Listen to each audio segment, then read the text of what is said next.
Gloria a Dios. Padre, en el nombre de Jesús, te damos gracias por tu amor y misericordia, por tu bondad. Gracias, Padre, por lo que tú estás haciendo, por lo que harás. Gracias por este día que tú nos has dado para que lo disfrutemos. Gracias por el sol que nos alumbra, por el aire que respiramos.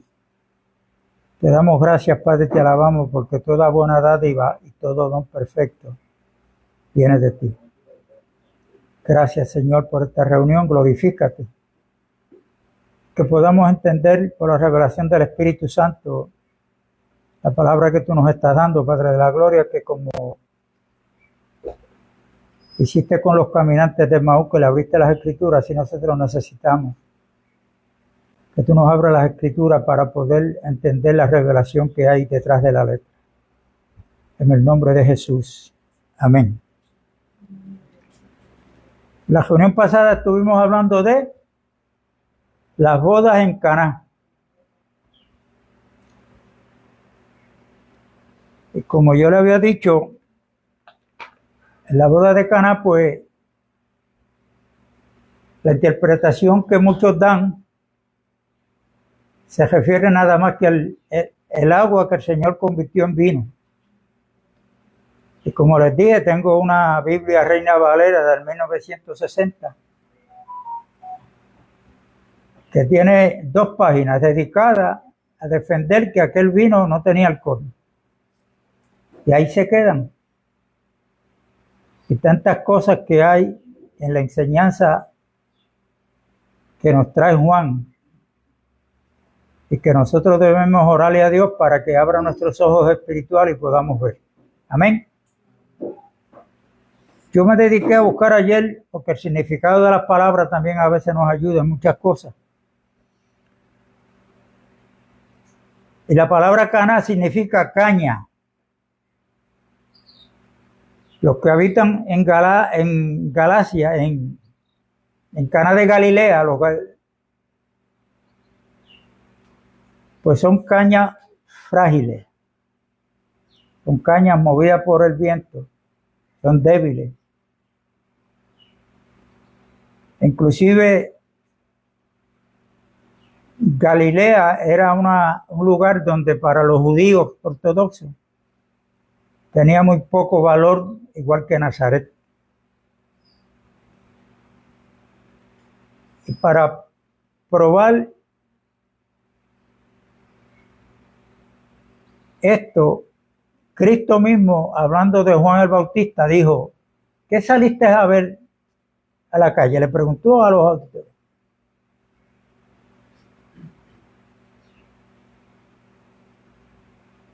A un profeta.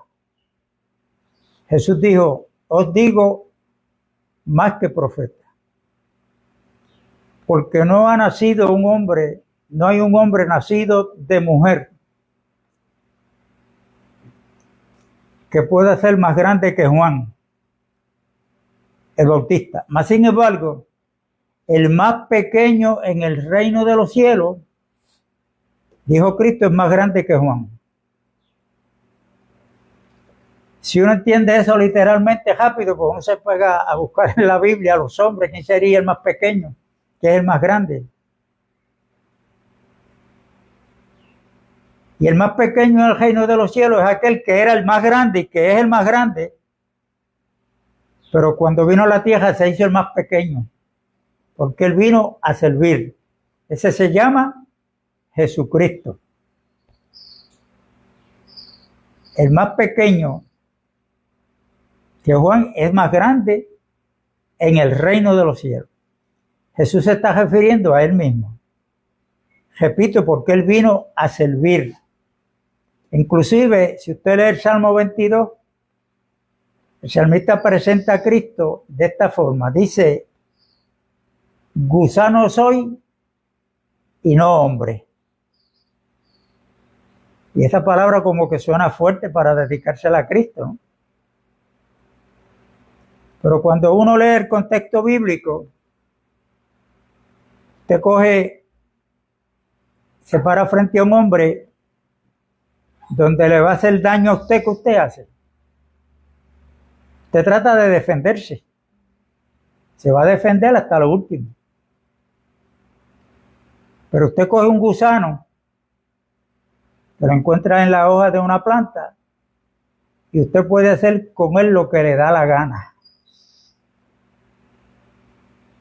Así actuó Jesucristo cuando Él vino. Con Él hicieron lo que les dio la gana. Eso estaba en el plan de Dios. Por eso es que los sufrimientos de Jesucristo tenemos que verlos desde que Él comienza, inclusive desde que nace. Porque cuando les dieron la noticia a Herodes, los que vinieron de Oriente, que preguntaron dónde nació el rey de los judíos, porque hemos visto su estrella. Herodes se alarmó y toda Jerusalén con él. Y Herodes le dijo a los que vinieron de Oriente, vayan, y cuando consigan al que nació, me vienen a traer la noticia, dónde es que está, para yo también irlo a adorar. Ahí está maquinando porque no es cierto. Y eso está comprobado porque cuando se dio cuenta que fue burlado por los que encontraron a Cristo, porque Dios le dio la orden de que no volvieran por el mismo camino. Y Herodes, al verse que lo cogieron de bobo, ¿qué hizo? Dio una orden como rey a que mataran, le quitaran la vida a todos los niños de 2 años hacia abajo. Porque Satanás trató a través de Herodes quitarle la vida a Cristo aún días después que había nacido. No pudo, y nadie pudo quitarle la vida a Cristo antes de ir a la cruz, porque para eso fue que Él vino. Él sabía que había una cruz que lo estaba esperando para poder redimir a la humanidad que estábamos bajo pecado. Y nosotros comenzamos a ver en el capítulo 2 de Juan las bodas de Caná. Jesucristo habló de Juan y dijo, ¿qué saliste a ver? A una caña movida por el viento. Ahí es donde se confirma que lo que significa una caña movida por el viento es una mambúa, vamos a ponerla acá en nuestro vocabulario, que está crecida, pero el viento la lleva para donde le da la gana, porque no es lo mismo usted ver un árbol de capa que ver una caña que es movida por el viento. Y Juan trae una palabra en Efesios 4, el apóstol Pablo trae una palabra en Efesios 4 donde dice que debemos crecer a la estatura del varón perfecto que es Cristo, para que ya no seamos niños fluctuantes,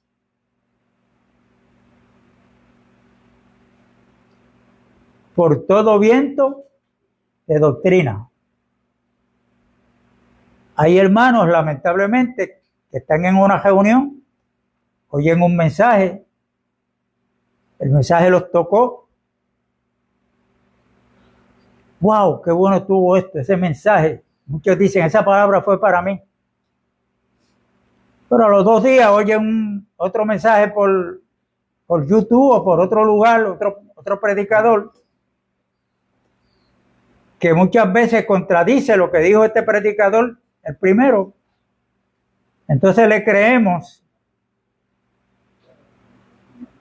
se le cree al segundo mensaje y al mensajero, y eso es el uno fluctuante. Por eso, cuando fueron a ungir a Aarón como sumo sacerdote, Moisés tuvo que coger sangre y ponerle aquí en el óvulo de la oreja. ¿Usted sabe lo que quería decir eso? Que Aarón tenía que tener su oído espiritual solamente a lo que Dios le decía. Viene la ilustración para nosotros de Cristo, que Cristo dijo, porque Aarón era tipo de Cristo, ¿no? Las palabras que yo hablo no son mías, sino lo que yo oigo hablar al Padre. Eso es lo que yo hablo. Y nosotros tenemos que tener no solamente creer, sino una convicción. Estar convencido que la palabra que Dios nos está dando es una palabra correcta. Porque yo le aseguro que si usted se mueve de aquí un domingo y va a tener la otra congregación, a lo mejor va a encontrarse con un predicador que tiene mucha más fraseología que yo, hombre carismático. Pero lo que le está diciendo son disparates. Pero le llamó la atención de la fraseología que usa ese predicador, carismático. Entonces usted se deja llevar por eso, no por la palabra a la cual debemos estar convencidos. Y Juan aquí, como yo lo dije anteriormente, el evangelio de Juan es diferente a los otros tres, Mateo, Marcos y Lucas. Juan comienza su evangelio escribiendo de quién es Cristo. En el principio era el Verbo. El Verbo era con Dios. Y el Verbo era Dios. Por él todas las cosas fueron hechas. Y sin él nada de lo que he hecho fue hecho. Porque todo fue creado por él y para él. Eso lo dice Pablo en Colosenses. Entonces Juan sigue hablando de Cristo y dice, en él estaba la vida. Y la vida era la luz de los hombres. La luz vino al mundo, pero las tinieblas, los que estaban en tinieblas no lo pudieron percibir de que él es la luz del mundo. Entonces, cuando usted busca a Pablo escribiendo el libro de Colosenses, a la iglesia de Colosenses, nos tiene que llamar la atención cuando Pablo dice que Cristo es el todo en todo. Entonces, el evangelista Juan nos trae este evangelio para todos aquellos que estábamos en tinieblas. El que no se ha convertido a Cristo, vivo físicamente, pero espiritualmente está muerto. Por causa del pecado. Que es lo que dice Romanos 6:23, que la paga del pecado es muerte. O sea, muerte espiritual. Entonces, el hombre que está fuera de Cristo, la mujer, el ser humano que está fuera de Cristo, está vivo físicamente, la bio, que es la vida humana, pero espiritualmente está muerto.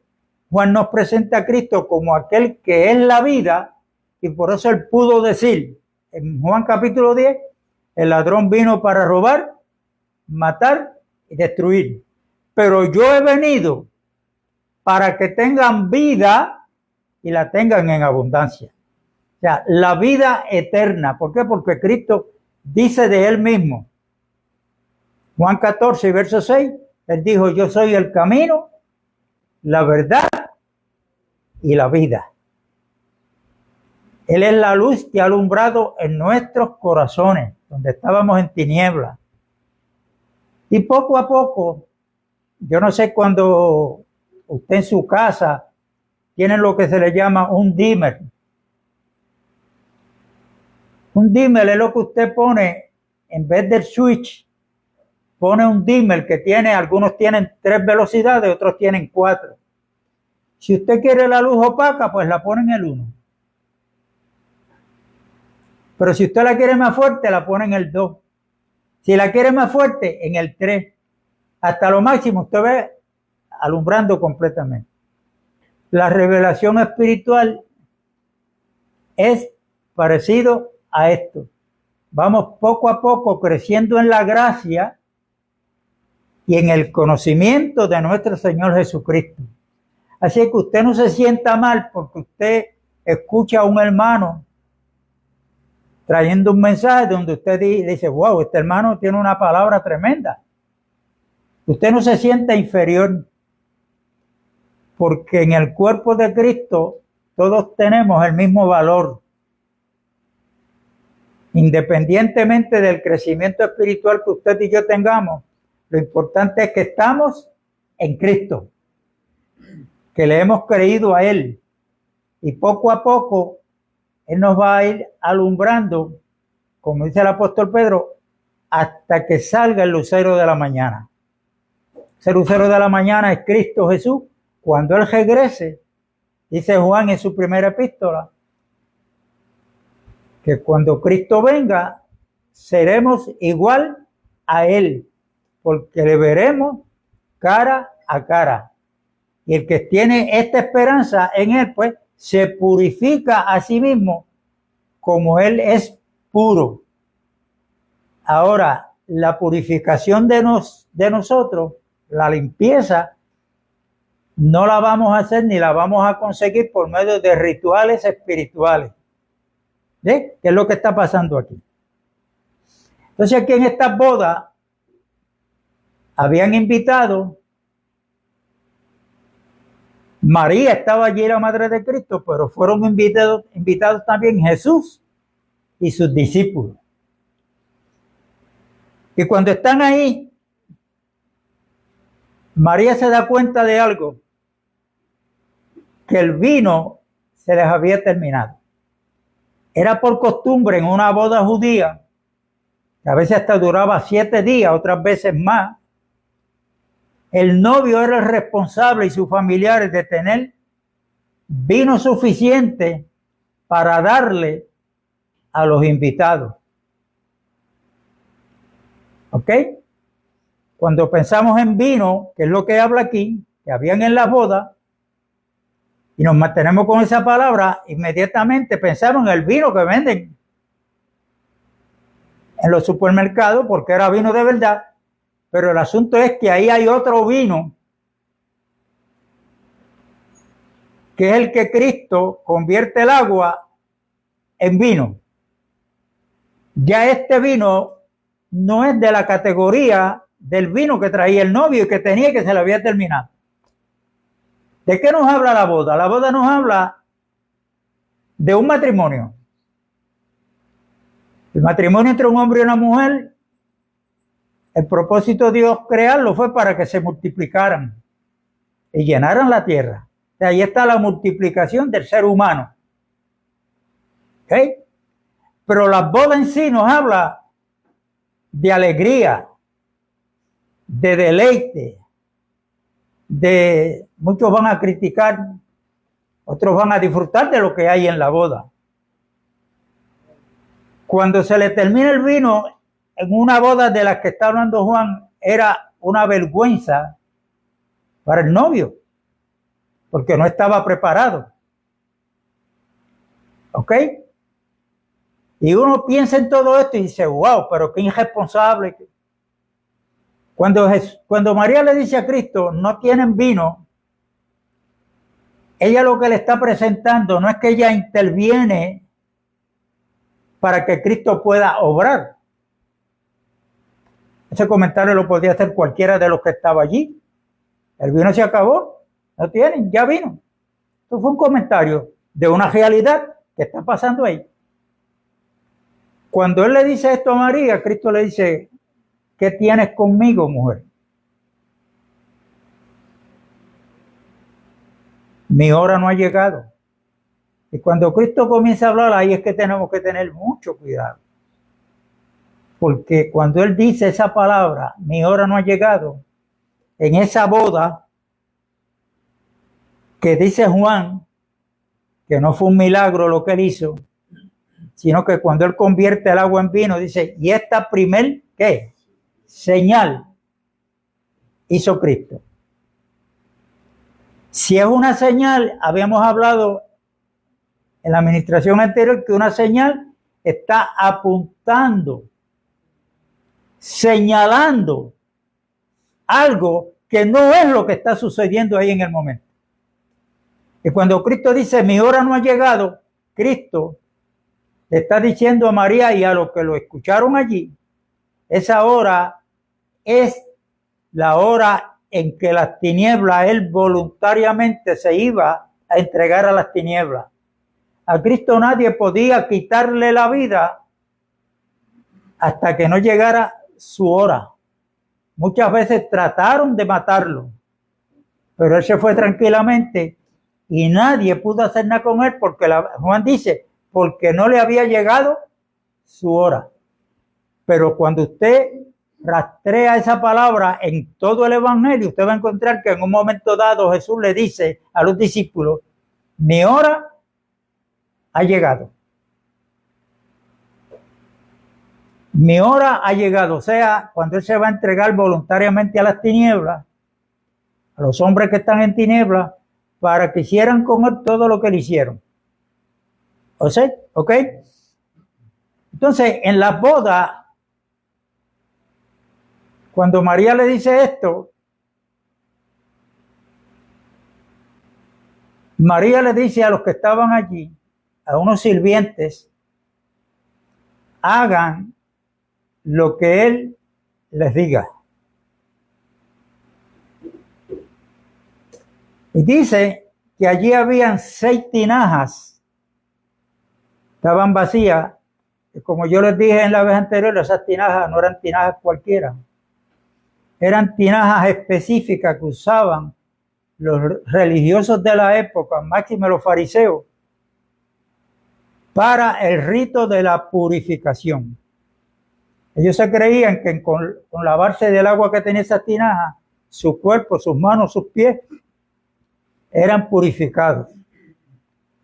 ¿Ok? Jesucristo le da una orden a los sirvientes y le dice, llenen estas tinajas, las 6. El número 6, ¿de quién habla en la Biblia? El número 6 en la Biblia habla del hombre que fue creado en el 6º día. ¿Qué día fue que reposó Dios? Dice en Génesis. En el 7º día. Quiere decir que el número 6 está cerca del 7, pero jamás será igual al 7. El 7 habla de plenitud, de completación, o sea, todo está completo. Aquí no hay que añadir ni quitar, todo está completo.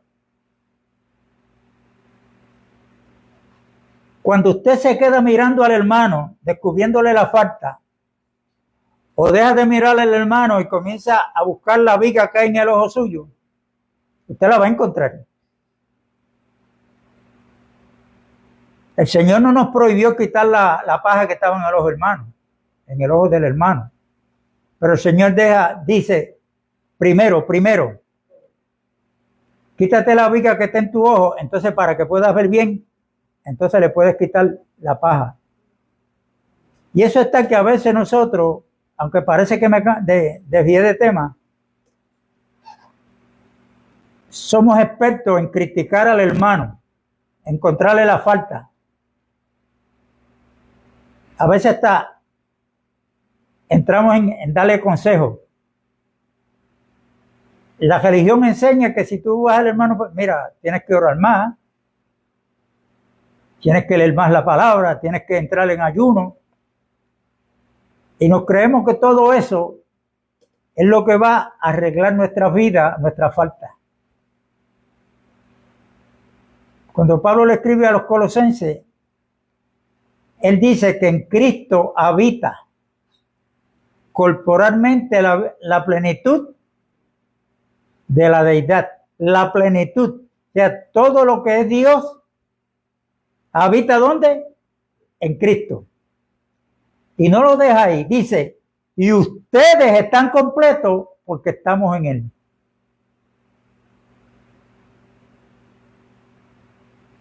Cuando estábamos en Adán, nosotros estábamos muertos en delitos y pecados.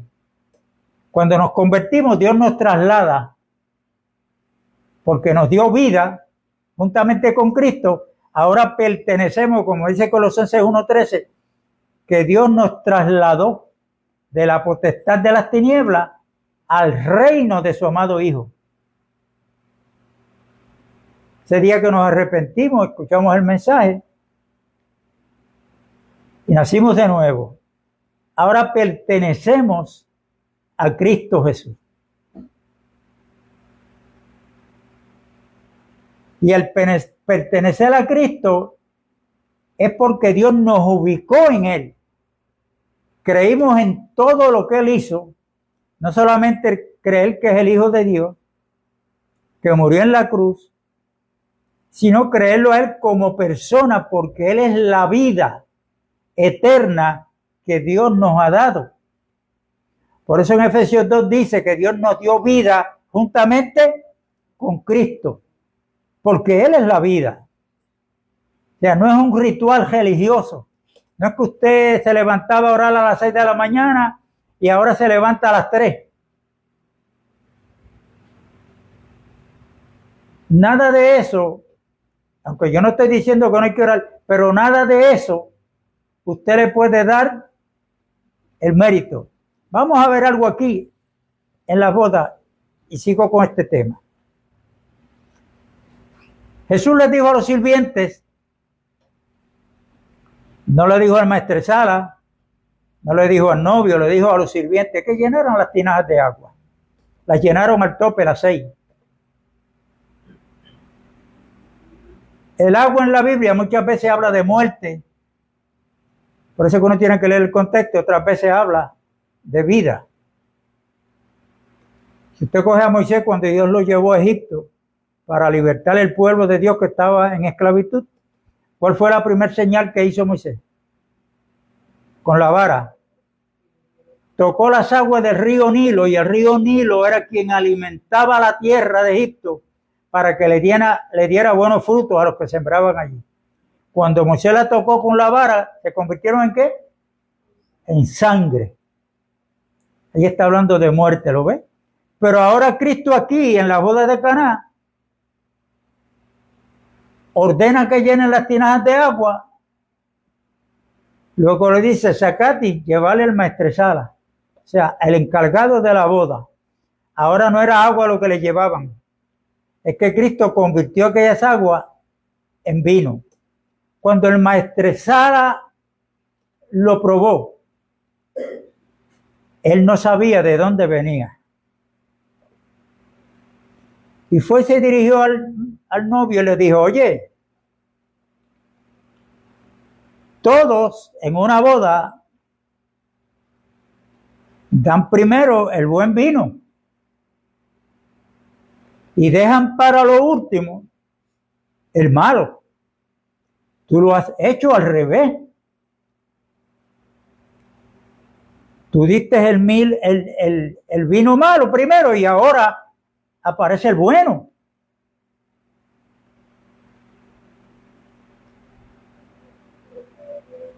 El maestresala, sin saber de dónde venía ese vino, le dio el crédito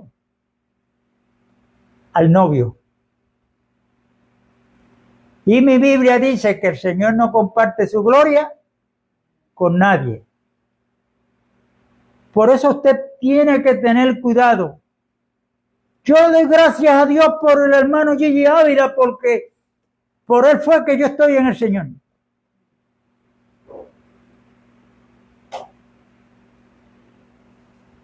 Hay hermanos y hermanas que yo los veo y escucho mucho en los mensajes de YouTube. Hermanos, la oración tiene poder. Y ahí comienzan a testificar. De hecho, Gigi Ávila escribió un libro, El poder de la oración. Pero la pregunta es, cuando usted ora, ¿a quién usted le ora? Yo, por ejemplo, le oro al que tiene el poder para escuchar mi oración y contestarla si a él le da la gana. Pablo le dijo a los corintios que Cristo era poder de Dios y sabiduría de Dios. Por eso es que la oración hay que hacerla en el nombre de Jesucristo.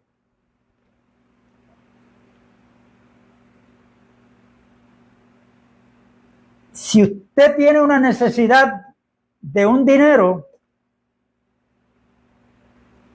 y usted sabe que usted tiene un buen crédito,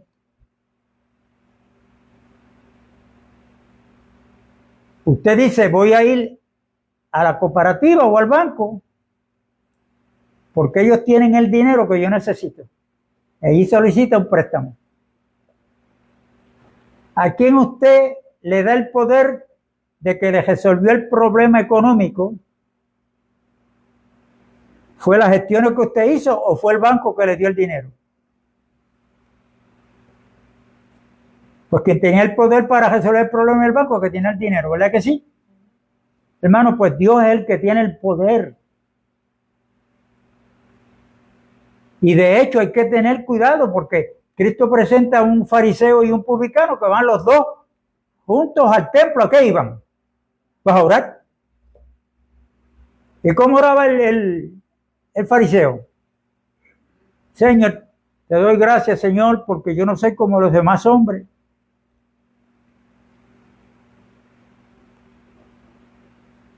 Ayuno 3 veces a la semana. Doy diezmo de todo lo que poseo. No, yo no soy, Padre, yo no soy como los demás hombres. Y aún como este que está aquí a mi lado tampoco. Fue dándose brillo por lo que él hacía. Mas, sin embargo, el publicano, que para el fariseo ese publicano no varía nada, dice que no se atrevía ni mirar para el lugar santísimo. Pero habló y le dijo a Dios, sé propicio a mí, que soy pecador. Y Cristo dice que aquel bajó justificado antes que el que se dio brillo por lo que hacía ante la presencia de Dios.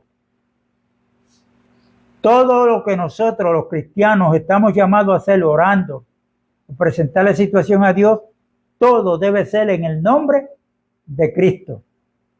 Si le voy a pedir algo, pues si es tu voluntad, no la mía. Porque Dios a veces nos da lo que necesitamos, no lo que nosotros queremos. Y si Dios sabe que yo le estoy pidiendo algo que va a servir para que yo me olvide de Él, pues quédate esperando porque no te lo va a dar lo que tú le pediste. Y en todo esto hay que tener cuidado, hermano. Nosotros si estamos en Cristo, lo que estamos buscando es crecimiento espiritual.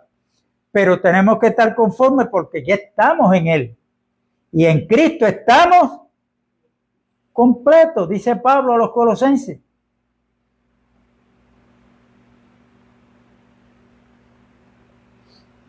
Y aquí el maestresala comete ese error. No, hermano,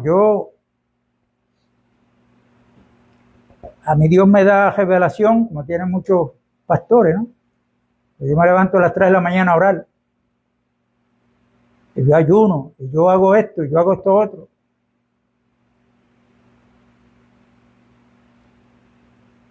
Pero le voy a decir algo que ya, yo creo que en todos los mensajes yo lo tengo grabado. Cuando usted escucha a un predicador, sea pastor, está predicando la palabra.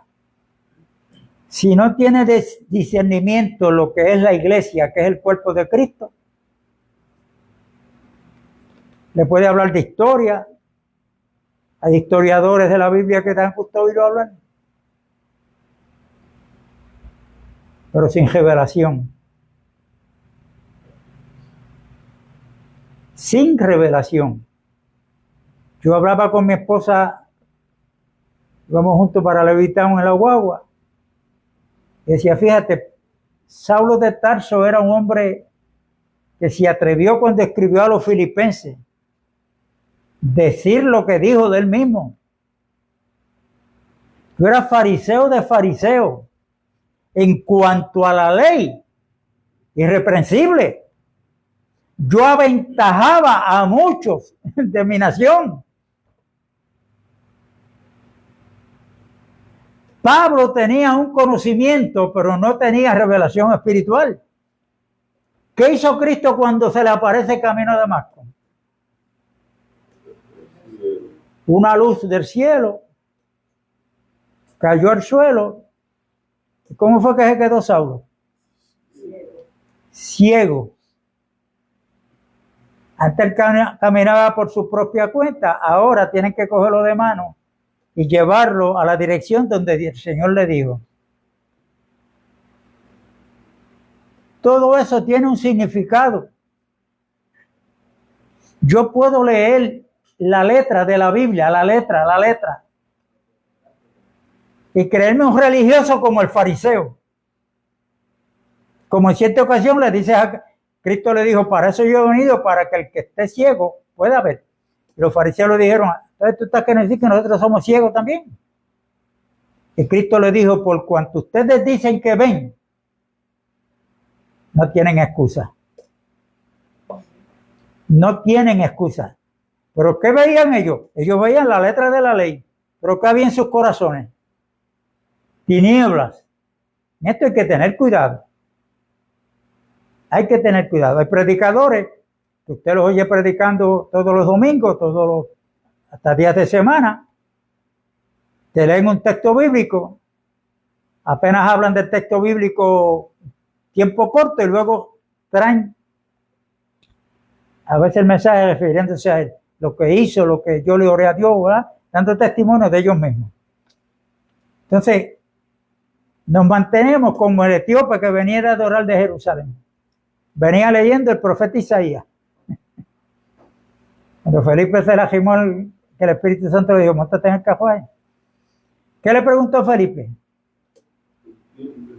Él sabía leer porque estaba leyendo. Pero entender lo que estaba diciendo el profeta. El etíope fue un hombre sincero y le dijo, cuando Felipe le dijo, ¿tú entiendes lo que lees?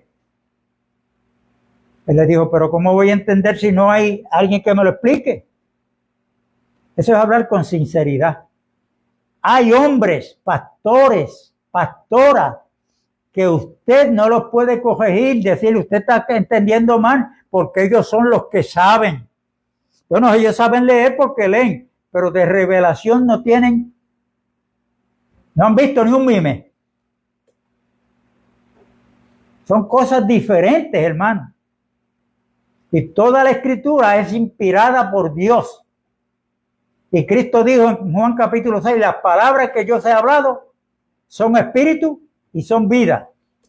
Por eso yo le dije que María, ahí en ese público que está presente en la boda, representa al hombre carnal, que ve las cosas en la carne, pero no las puede discernir en el espíritu. Eso lo dijo Pablo en 1 Corintios, o sea, yo no me lo invento.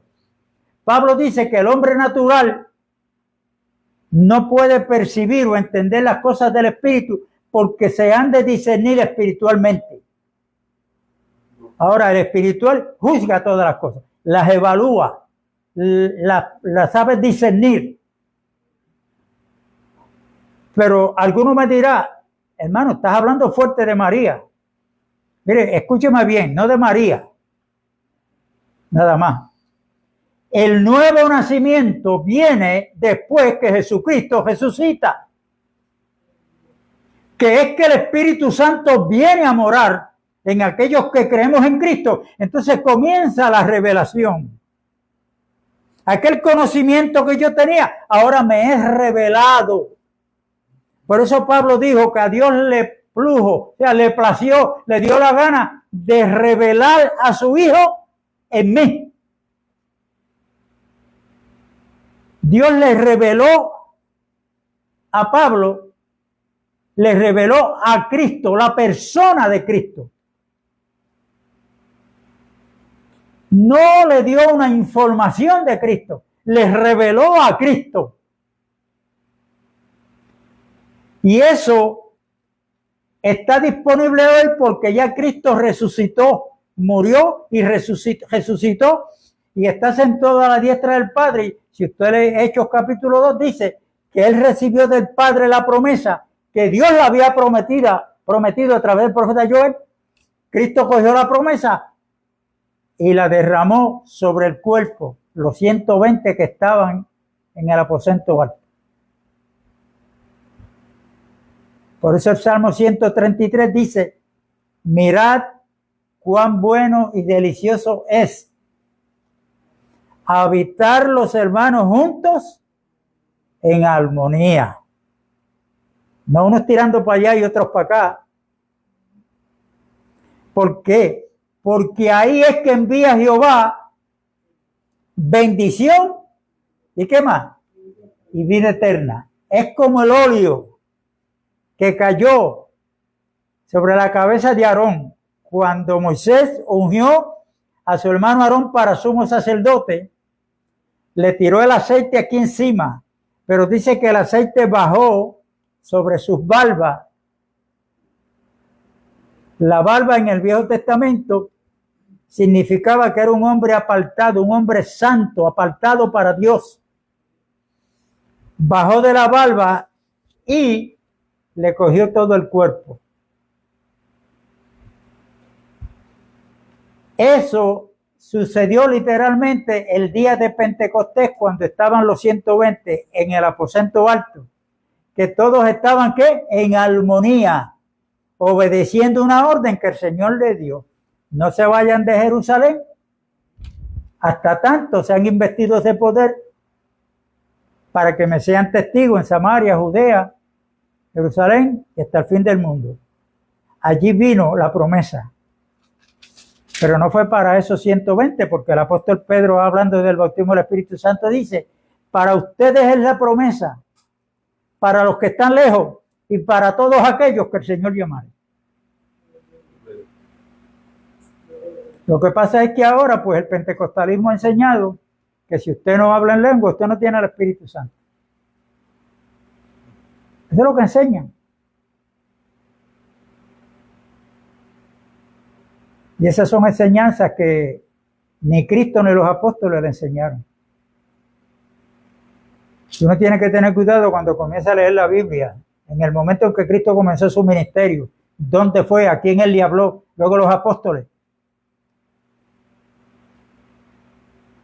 Para poder entender un poquito y que el Señor nos alumbre. María representa al hombre carnal. Y usted puede coger a alguien que tenga buena retentiva. Cuando digo alguien me refiero a un pastor, un evangelista, que tiene una retentina que retiene. Por ejemplo, el doctor primario que yo voy, de Elisa, hombre muy capacitado para retener, internista. Entonces, pues, hablarme de la Biblia, del Viejo Testamento. Yo se lo digo, Mateo, tú me estás hablando de historia. Estás hablando de historia. Y nos los vamos a encontrar. Entonces, muchos se creen que por memorizar muchos textos bíblicos. Sí, pero la interpretación de esa palabra, ¿tú la tienes? Como aquí Juan, que dice: y esta primer señal. Quiere decir que todos los, aunque no dejaron de ser milagros, pero la palabra milagro usted no lo va a encontrar en ese evangelio. Es señales, quiere decir que detrás de lo que está pasando ahí hay un mensaje subyacente que el Espíritu Santo nos tiene que dar la revelación. Entonces, el maestresala, como le dije ahorita, le dio la gloria a quien no tenía que dársela, porque él no sabía de dónde había salido aquel vino y habló a la ligera. Habló a la ligera. Y esto que dijo él, muy importante, porque Jesús comienza con una señal en una boda y termina celebrando su victoria ¿con quién? Con la iglesia, pero ¿qué es lo que va a haber? Apocalipsis 19, ¿qué es lo que hay? Gozo, alegría, porque han llegado las bodas del Cordero. Y a su esposa se le ha concedido que se vista de lino fino, resplandeciente. Y esa vestimenta de lino fino, resplandeciente, son las acciones justas de los santos. Son las acciones justas porque nosotros representamos aquel que es la cabeza, que es Cristo. Cuando usted ve a un mendigo en la calle pidiéndole algo para comer y usted le da con un corazón generoso, olvídese si lo va a usar para comprar droga, porque el Señor le dijo: al que te pida, dale, deja de estar preguntando para qué. Pero si era para comer de verdad, y tú, porque eres tacaño, vas a coger una excusa: eso es para droga, no le voy a dar nada.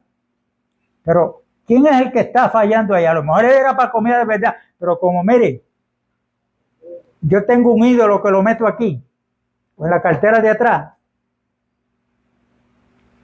En eso, pues cada uno, como dice Pablo, que demos con generosidad. Y hay un proverbio que a mí se me olvida dónde está, que dice que el que le da al pobre o el que ayuda al pobre le está prestando a Dios. Si alguien lo consigue, la escritura me la da para yo que quede grabada. Y si usted o yo le estamos prestando a Dios, yo pregunto, ¿y Dios es buena paga?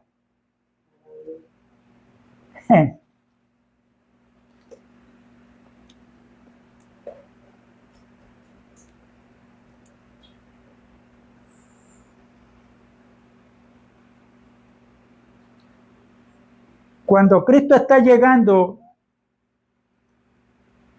que se está acercando ya la hora de Él ser entregado a las tinieblas, ahí es donde va a cambiar lo que Él decía: mi hora no es todavía. Pero ahí lo van a ver viendo que Él ahí dice: mi hora ha llegado.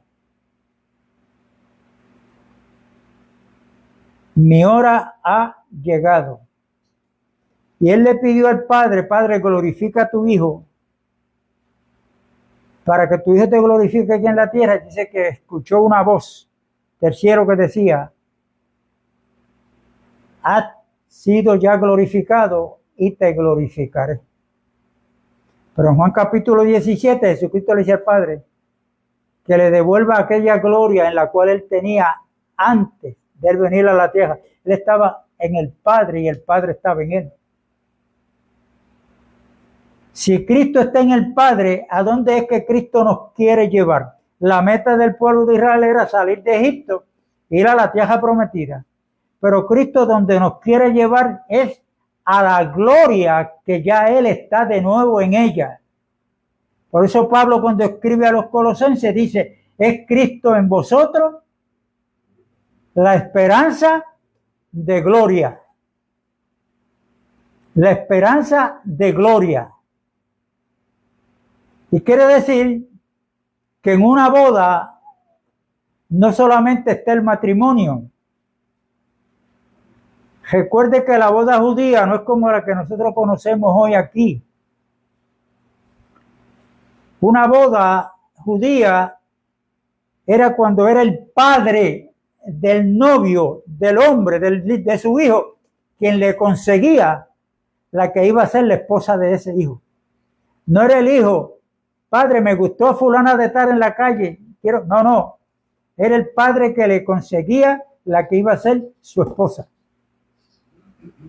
Y cuando el padre le daba la noticia al hijo: esta ha de ser tu esposa, él tenía que venir a la casa del padre, el novio, y pagar un dote por la novia, la que iba a ser su esposa.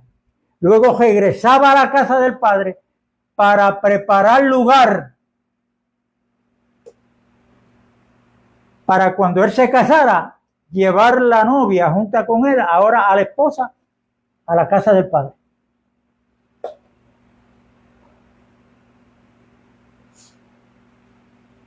¿Qué fue lo que dijo Cristo en Juan 14? Me voy pues a preparar lugar, para que donde yo estoy, vosotros estéis también. Pero les recuerdo, para ese novio que vino y pagó un dote por esta que ha de ser su esposa, regresaba solo a la casa del padre. Y el día menos pensado, la novia tenía que estar preparada porque ella no sabía cuándo era que el novio la venía a buscar. Pero desde que él pagaba el dote, desde ese momento ya ese era la esposa. Lo único que no habían tenido intimidad. Por eso es que en la boda del Cordero, capítulo 19 de Apocalipsis, lea con cuidado para que usted vea que ahí no dice, han llegado las bodas del Cordero. Y no dice, y su novia se ha preparado. ¿Qué es lo que dice? Su esposa se ha preparado. Ahora es que se van a celebrar las bodas. Y en las bodas, pues no deja de haber alegría, gozo.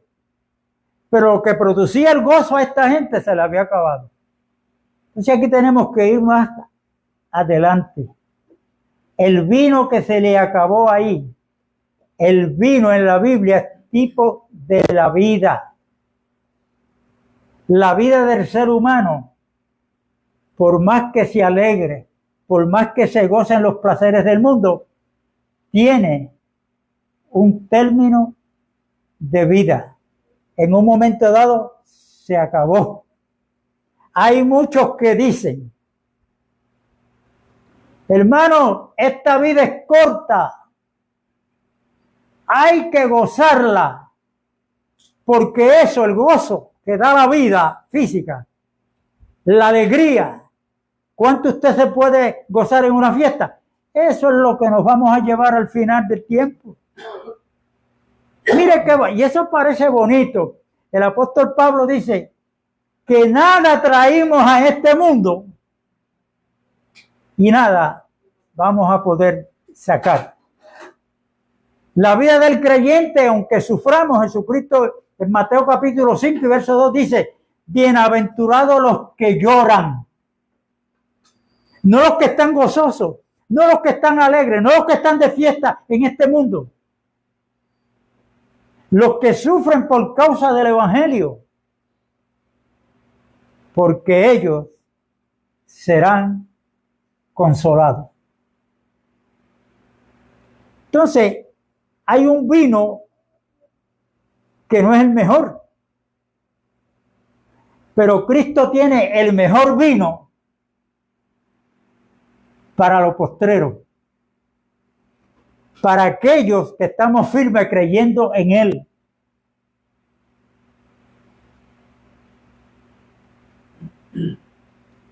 Hoy ustedes ven a los que están y no tienen temor de Dios, un día como ayer, ¿cómo estaban esas playas? Los negocios, fiesta. Mano, pero ese vino se le va a acabar. Lamentablemente se le va a terminar. El gozo que da la vida es temporero. Pero el gozo que da Dios es un gozo eterno. Es un gozo eterno. Por eso, una de las cosas que hay para descubrir si hemos nacido de nuevo, como le dijo Cristo a Nicodemo, y esto es para todo el mundo, que para poder ver el reino de los cielos hay que nacer de nuevo. Y nacer de nuevo no es otra cosa que nosotros estábamos en Adán, muertos en delitos y pecados. Cuando creímos en Cristo, descubrimos que ya Dios nos había perdonado y que nos había dado vida en Cristo. Después que Dios hizo todo eso en la persona de su Hijo, entonces nos lo mandó a decir. No es que Él te perdonó el día que tú viniste a Cristo. Es que ya Él te había perdonado. Eso estaba hecho ya. No nos queda otro remedio que cuando vemos lo que Dios había hecho en Cristo, entrar en el reposo de Él. ¿Y cuál es el reposo de Dios ahora? En la dispensación de la gracia. Pues estar en Cristo. Ese nuevo hoy que habla Hebreos 4 es estar en Cristo. Y cuando descubrimos a Cristo a través de las Escrituras, la revelación que el Espíritu Santo nos da de Cristo, vamos a ver Mire, y esto es grande, grande, grande. Nadie más puede hacer esto. Solamente Dios. Que Dios nos perdonó antes de nosotros estar en Cristo. Efesios 2, hay que repetirlo. No es el día que usted pasó al frente en una reunión y dijeron levanta la mano. Ya usted está haciendo algo que Dios no lo acepta porque eso no es bíblico. Ya usted está obrando, usted va a repetirle una oración que el que lo llamó al frente está orando por usted. Y usted y yo lo que tenemos es que creer lo que ya está hecho. Yo no tengo que echar la mano. Es el corazón depositarlo ante Dios y darle gracias por lo que Él ha hecho por mí en la persona de Cristo Jesús. Que a mí no me costó nada, pero a Dios le costó todo. Por eso Pablo dice a los Gálatas que somos salvos por gracia, pero conocemos la gracia como ocasión para darle rienda suelta al pecado. El que ha nacido de nuevo no tiene que estar esperando y dándole consejos a un pastor o mira que te estoy velando, mira que no. El que ha nacido de nuevo, ya el Señor está obrando en él por medio del Espíritu Santo. ¿Y sabe qué? Yo estaba sentado con mi esposa ayer en la plaza de mi pueblo, Naranjito. Estábamos viendo unas palomas que habían allí comiendo. Y yo tengo mi celular prendido escuchando una música jíbara. Hay un tipo que está sentado en la otra esquina. Cuando yo miré allá me hizo tremenda música esa. Lo que hace falta es... Pero si él rápido hizo así y habló, yo más rápido lo hablé yo. Yo le dije, 40 años van que el Señor me salvó de eso. Me sacó de eso.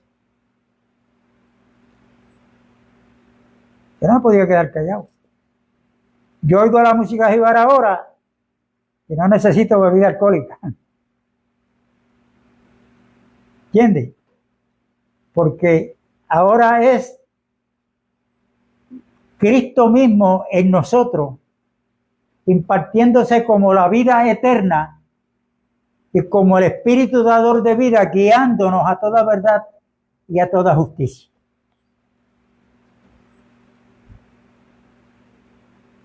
Recuerde que en Caná de Galilea unas bodas celebraron y a Jesucristo invitaron y Él fue porque allí desea. Que el que está presente vea que Él es Dios, que Él es hombre y es divino.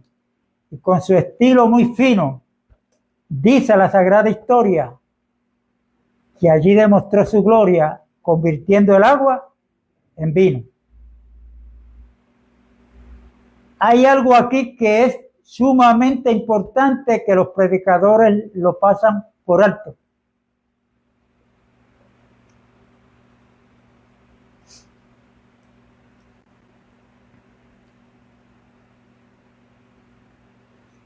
Y está en el verso 11 del capítulo 2 de Juan. Allí estaba el novio, la novia, estaba el maestresala, que era el que se encargaba de... Estaban los sirvientes, que fueron los que llenaron las tinajas de agua, y ellos fueron los que vieron que aquella agua se convirtió en vino. Estaba María, estaban los discípulos de Cristo.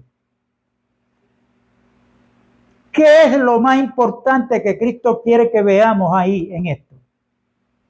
Las tinajas que convirtió el agua en vino. Cuando le dieron el crédito al novio y él estaba Cristo allí calladito, sabrá Dios, ni cuenta se daban la gente que él estaba allí. No estaba buscando gloria que viene de los hombres. Pero mire lo que dice el verso 11. Este principio de señales hizo Jesús en Caná de Galilea y manifestó su gloria. ¿Para quién la manifestó? ¿Para el novio, la novia, el maestresala, María? ¿Para quién? Vamos a seguir leyendo. Y sus discípulos creyeron en él. Jesús hizo una señal manifestando su gloria para aquellos que eran discípulos de él, creyeran que él es el enviado de Dios y que él es el que tiene el vino postrero que es mejor que el primero.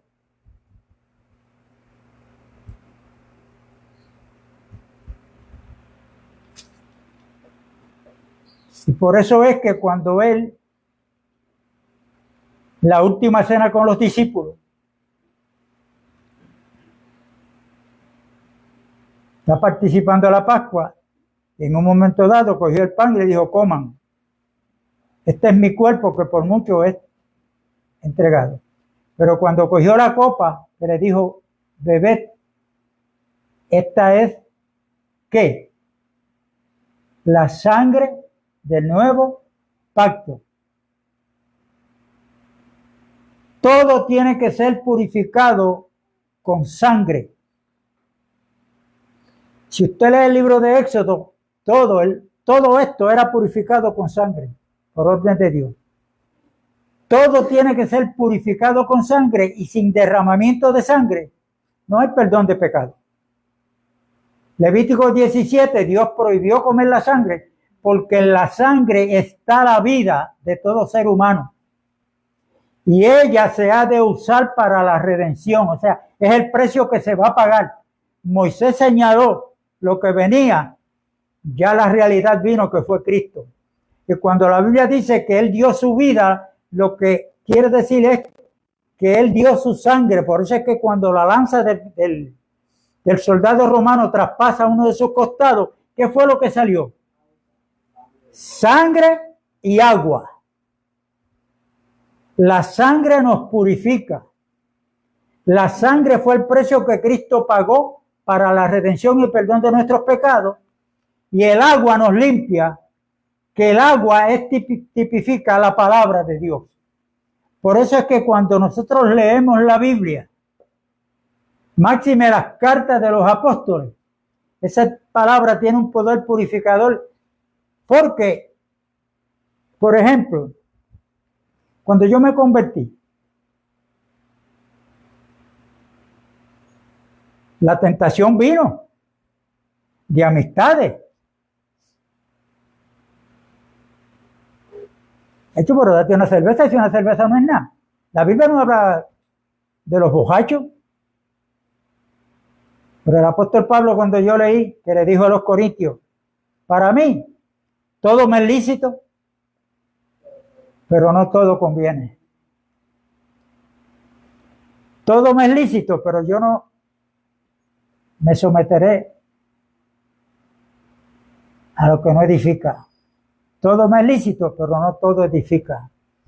Ahí es donde usted tiene y yo que ir creciendo espiritualmente para ver.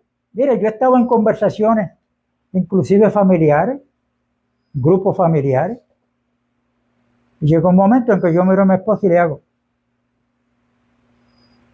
vámonos. Me despido y me voy. ¿Por qué? Porque las conversaciones que hay son conversaciones del mundo y eso no me edifica a mí. Y si yo me envuelvo en esa conversación, me voy contento, alegre, dejo a todo el mundo contento, ¿no? Porque entonces yo tengo que averiguar qué es. Yo puedo ir, claro que puedo ir a los sitios, pero no todo conviene, no todo edifica.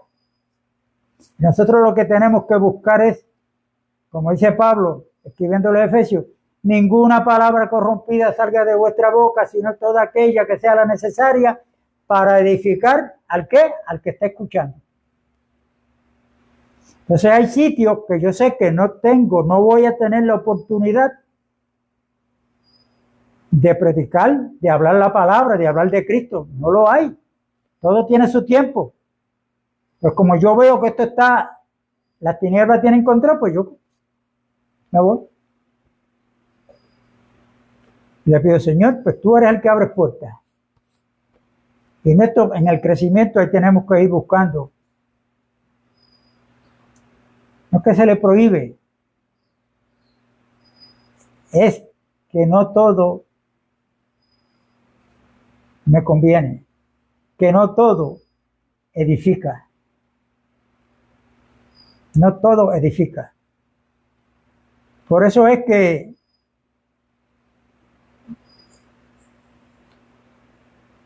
para terminar, léanse el Evangelio completo de Juan. Y cuando usted llegue a un momento dado que diga, y esta señal hizo Cristo, deténgase ahí. Ahí hay un mensaje subyacente, o sea, detrás de esas palabras hay un mensaje. Le oramos a Dios para que el Espíritu Santo nos revele. Y nosotros no tenemos que estar en una boda, que aunque no es malo ir a boda, pero lo que quiero decir es que yo no tengo que estar en una boda, sea un hijo mío, una hija, un familiar, para yo estar gozoso y usted estar contento. Porque nosotros estamos bebiendo del vino postrero que Cristo ya nos dejó, el último vino que es el mejor, para que estemos gozosos. Cristo se los dijo a los apóstoles. Es necesario que yo me vaya. Me voy a ir porque donde yo voy ustedes no pueden ir. No pueden estar conmigo. Él sufrió una muerte solo. Pero me van a volver a ver para que vuestro gozo sea cumplido. Hermanos, Cristo no está en la cruz ya. Cristo no está en la tumba. Cristo resucitó. Y por cuanto Él vive, es que nosotros vivimos porque Él es nuestra vida. Así que cuando yo me muevo para ir a los sitios, ¿quién me está guiando? ¿Es en la carne que yo voy o es guiado por el Espíritu? ¿Ves? Y entonces para muchos les vamos a parecer extraño. Cuando a sus amistades usted le parezca extraño, dele gracias a Dios porque están viendo algo diferente en usted. Pero cuando lo ven como aquel que veían siempre, pues ahí tenemos que preocuparnos. Pero recuerden que este nuevo nacimiento no se consigue porque usted pasó al frente un día, levantó la mano derecha y repitió una oración. Está perdiendo el tiempo. Punto. Este nuevo nacimiento es cuando usted logra entender primero cuál es su condición delante de Dios, como el que fue al templo oral. Sé propicio a mí que soy pecador. Ya Dios hizo provisión, que es Cristo Jesús. Usted reconozca su vida de pecado. Por cuanto usted es un pecador, está destituido de la gloria de Dios. Mírese primero, mire lo que hay dentro de usted. Y si usted quiere que eso no exista más, usted ahí en su recámara, usted habla con Dios. Usted le pide perdón a Dios, le dice, Dios, gracias porque ya tú me perdonaste. Lo que necesito es a tu Hijo Jesucristo, que saque de mí, porque es el único que tiene poder para quitar el pecado del medio, para tener comunión directa con Dios. Y todo el que ha nacido de nuevo, que recibe a Cristo como la vida, no tiene que estar detrás de profetas para que le hablen, le digan.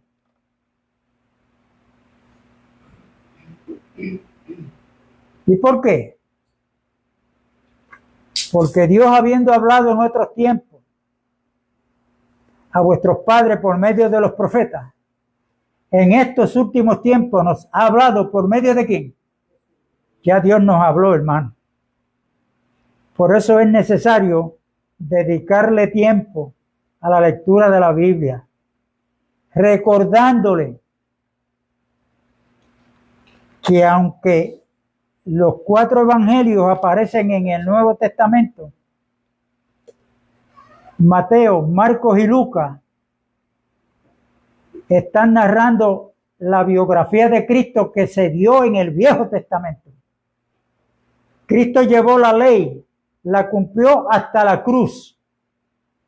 El viejo pacto quedó abolido ahí cuando Él le dijo en la cruz antes de morir físicamente, Padre, consumado es. O sea, hasta aquí llegó el viejo pacto. Cuando Cristo resucita, ahí inauguró el nuevo pacto que fue ratificado con su sangre. Y ahora nosotros estamos viviendo bajo un nuevo pacto, que es el pacto de gracia, que está establecido sobre mejores promesas, donde Cristo es el mediador de ese nuevo pacto y que está vivo, pendiente, que lo que Él dejó en ese pacto, los herederos que somos nosotros, podamos disfrutarlo. Mire qué sencillo es. Por eso es que, yo no leo la Biblia porque no la entiendo. Por eso es que yo la leo, porque no la entiendo. Pero he descubierto que mientras más la leo, se da lo que Cristo dijo. Bueno, pues al que toca se le abrirá. Al que busca, vaya. Va a encontrar. ¿Ok? Entonces, no es para que usted lea y vaya donde un profeta. No. Es para que usted lea y en oración, porque usted tiene libre acceso a la presencia de Dios por los méritos de Cristo. Y usted pedirle, Señor, yo necesito entendimiento de esto. Claro, hay muchas veces que Dios a través de otro hermano me ayuda a entender cosas de la Biblia, porque somos un cuerpo. Pero en esto, aunque es una realidad, siempre hay que advertirnos que tenemos que tener cuidado con la religión y los religiosos. ¿Ok? Que Dios les bendiga. Cualquier duda o respuesta, que esté buscando una respuesta, ¿a quién le van a preguntar? Si yo tengo la respuesta, se la doy. Pero vamos a seguir hablando de otras cositas que hay ahí guardaditas. Amén. Y que Dios les bendiga. Un abrazo a la distancia a los que se conectaron, a los que se van a conectar, y nos vemos el domingo a la misma hora y en el mismo lugar.